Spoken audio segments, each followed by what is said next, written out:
What's up, everybody?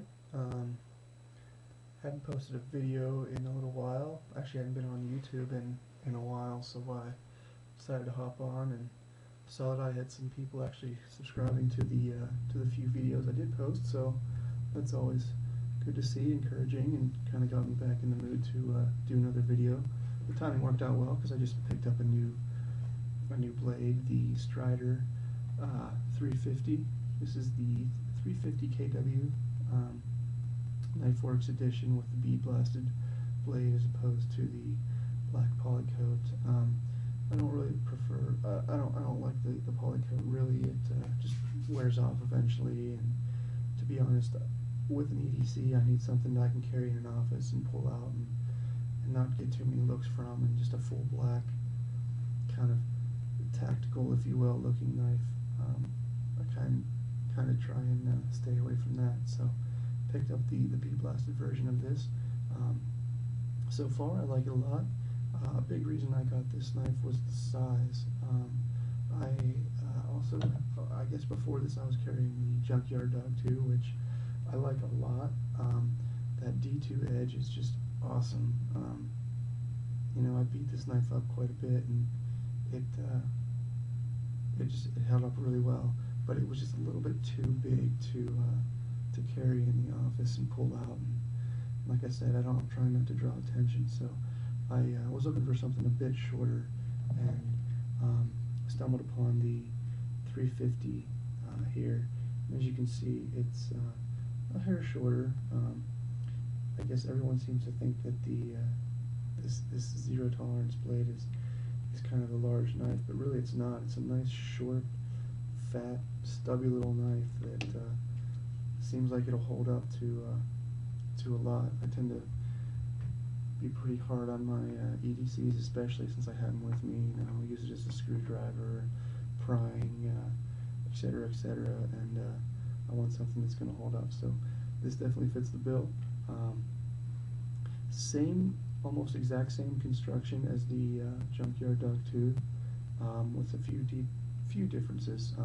I guess similarities: has the nice thick steel liners, liner lock, which I definitely prefer to the frame lock. Aesthetically and structurally, the way it just feels better. I like the symmetry, and I don't like having just a gap and something that can move on one side of the knife, so I like the liner lock with the G10 scales. So good thick liners. The blade itself is thick enough. It's not the thickest folder blade ever, but I think, in my opinion, it's plenty thick. If you need anything thicker than 3 millimeters or 5/32 of an inch, whatever it is, you should probably just be carrying a fixed blade anyway. So the Zero Tolerance series, kind of at least advertised as a collaboration between Strider Knives and Can Onion, and you can kind of see that in the design. Has the kind of Strider locking bar with the thumb stud here, and then the blade shape, with the recurves, kind of Can Onion-y, if you will. But overall, I think I decided to pick one of these up just because it had it was this combination of a lot of the things I was looking for. A thick, sturdy blade for one, kind of the most important thing in a knife, obviously, in a folder especially. You want to make sure you get a good blade. You can have the thickest liners and handle and lock in the world, but if you got a blade that's gonna chip or crack on you, then it doesn't help at all. But this has a nice thick blade, and especially at the tip. No distal taper here whatsoever, just at the very end. Like I said, I do a lot of prying and stuff with it, so I'm not really too worried about it. The tip snapping off. I've done that before, and that's no fun. Pretty much renders the knife useless at that point. So good thick blade, thick liners, G10 scales. Got your thumb jimping here, a little bit of jimping on the butt with blade for the reverse grip. And I guess the other thing about the zero tolerance, at least the 300 series, sorry about the glare there. I'm still getting used to this camera and setup. I'll let the other guys with the fancy cameras do the close-up shots. But one of the big features of the 300 series is the speed safe assist. It's a bar spring in there that's kind of preloaded, and then when you release it, it definitely flings out pretty good. Almost too hard in my opinion. I think I might end up taking the spring out. One thing I did notice with the knife, where a lot of the liner locks have the ball bearing on the locking part of the liner here, that kind of, when you compress the blade, pull the blade back in, it snaps in and kind of, you can see the liner there moving up and down. That's that ball going in and out of the blade. While the 350 here has that ball bearing in the liner, and you probably can't see it. There's no dent in the blade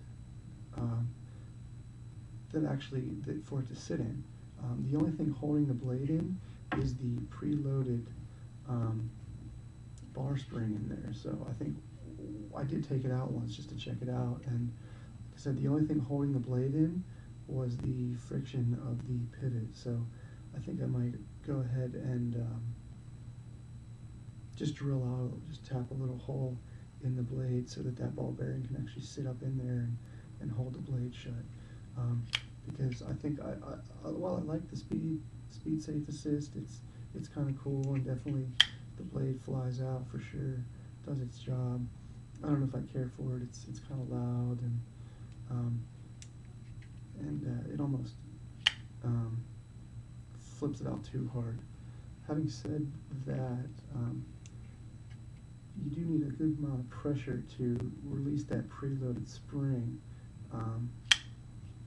So I think maybe if I took that out, it'd be a little easier on the fingers. And as well as the thumb stud here, it's advertised as an ambidextrous thumb stud. That is not the case.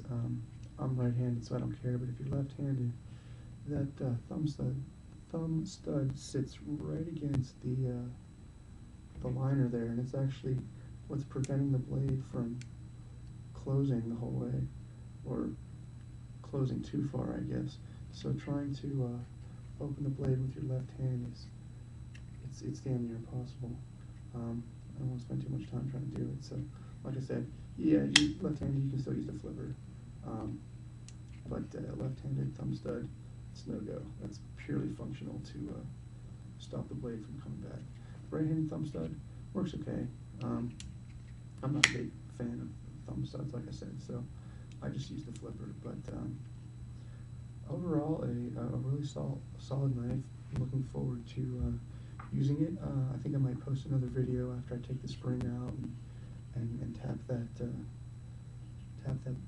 blade for the ball bearing to sit in there. But yeah, overall great blade.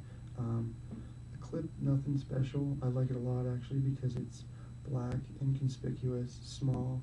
It doesn't advertise that you have a huge blade in your pocket.